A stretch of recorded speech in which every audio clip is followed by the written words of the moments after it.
Hello friends, in this quick tutorial I'm going to show you how to uninstall WordPress from Cpanel. But before getting started this video, make sure to subscribe. How to unmake it. So first of all, open your Cpanel and then search for File Manager.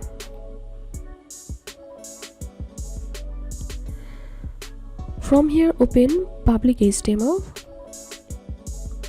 and inside of this public HTML folder you will find this file which are used to make your website. So we need to delete all this, so click any of them and then select all, and when all these are selected, click on delete, skip the track, confirm.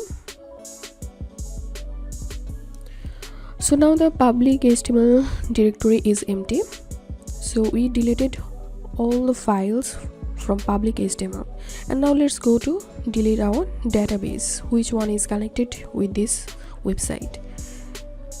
So I'm opening my Cpanel again and search for MySQL database. Here you will find this option, current database, and here is the database which one is connected with the website. So I'm going to delete this one, delete database. So database has been deleted. Go back and scroll down, then you have to delete current users. So click on delete user.